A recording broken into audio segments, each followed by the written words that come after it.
Kisah Inspirasi Iman, tanggal 18 Februari. 1. Santo Flavianus dari Konstantinopel.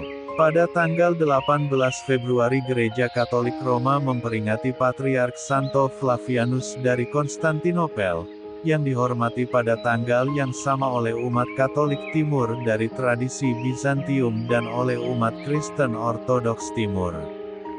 Dikenal oleh umat Kristen Timur sebagai Santo Flavian Sang Pengaku Iman, Sang Patriark mengalami kutukan dan pemukulan kejam selama perselisihan abad ke-5 tentang kemanusiaan dan keilahian Yesus Kristus.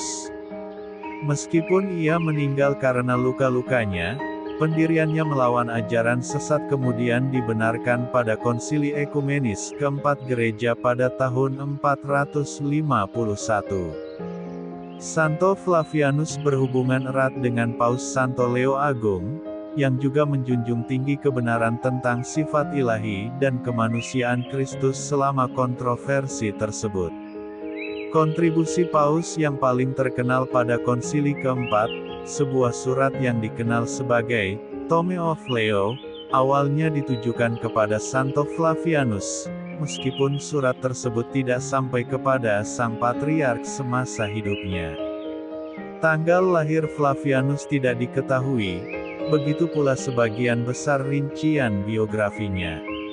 Ia sangat dihormati sebagai imam pada masa pemerintahan Kaisar Romawi Timur Theodosius II, yang berlangsung dari tahun 408 hingga 450, dan ia menjadi Uskup Agung Konstantinopel setelah kematian Patriark Santo Proclus pada sekitar tahun 447. Pada awal masa patriarkatnya, Flavianus membuat marah seorang pejabat negara bernama Chrysavius karena menolak memberikan suap kepada kaisar. Istri penguasa Dosia bergabung dengan konspirasi yang dilakukan Chrysavius melawan Flavianus, sebuah plot yang akan membuahkan hasil dalam dewan gereja yang tidak sah dan kematian sang patriark. Sebagai kepala gereja di Konstantinopel, Flavianus mewarisi kontroversi teologis tentang hubungan antara ketuhanan dan kemanusiaan dalam pribadi Yesus Kristus. Dalam sebuah kejadian yang tidak jarang terjadi pada saat itu, permasalahan doktrinal menjadi terjerat dalam persaingan pribadi dan politik. Pendirian Flavianus terhadap ortodoksi memberikan kesempatan kepada lawan-lawannya di istana tingkat tinggi, untuk bertindak melawannya dengan mendorong para pendukung kesalahan doktrinal, dan memanipulasi kaisar demi keuntungan mereka. Masalah teologis ini muncul setelah Konsili Efesus, yang pada tahun 431 menegaskan kesatuan pribadi Kristus dan mengutuk kesalahan, yang dikenal sebagai Nestorianisme, yang mengatakan bahwa ia adalah wujud gabungan yang terdiri dari pribadi ilahi dan pribadi manusia. Namun masih ada pertanyaan, apakah keilahian Yesus yang kekal dan kemanusiaannya, merupakan dua kodrat yang berbeda dan lengkap, bersatu sepenuhnya dalam satu pribadi? Atau apakah pribadi Kristus hanya mempunyai satu sifat campuran, yang terdiri dari kemanusiaan dan keilahian? Gereja pada akhirnya akan menegaskan bahwa inkarnasi Tuhan melibatkan kodrat ilahi dan kodrat manusia setiap saat. Ketika Tuhan mengambil wujud manusia pada saat inkarnasi, dalam kata-kata Paus Santo Leo Agung, karakter yang tepat dari kedua kodrat dipertahankan dan bersatu dalam satu pribadi, dan setiap kodrat mempertahankan karakternya yang tepat tanpa kehilangan. Namun, pada masa Patriarkat Flavianus, doktrin dua kodrat Kristus belum didefinisikan secara penuh dan eksplisit. Oleh karena itu, muncul kontroversi mengenai doktrin seorang biarawan bernama Tiches, yang bersikeras bahwa Kristus hanya memiliki satu sifat. Flavianus memahami doktrin monofisit sebagai hal yang bertentangan dengan iman akan kemanusiaan Kristus yang seutuhnya, dan dia mengutuk doktrin tersebut dalam sebuah konsili lokal pada bulan November tahun 448.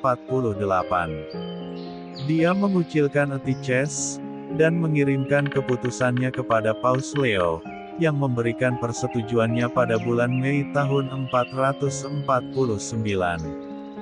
Chrysavius, yang mengenal Eutyches secara pribadi, mulai menggunakan biarawan itu sebagai alatnya melawan patriark yang telah membuatnya marah.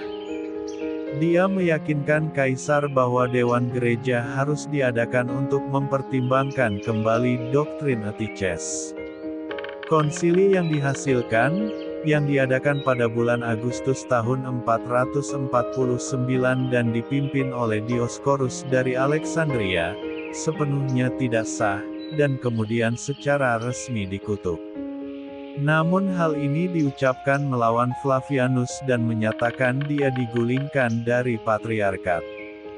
Dalam pertemuan terlarang yang sama, yang dalam sejarah dikenal sebagai Dewan Perampok, segerombolan biarawan memukuli Santo Flavianus dengan sangat agresif sehingga dia meninggal karena luka-lukanya 3 hari kemudian. Chrysavius tampaknya, untuk saat ini, telah menang atas sang patriark. Namun ambisi pejabat negara itu segera runtuh.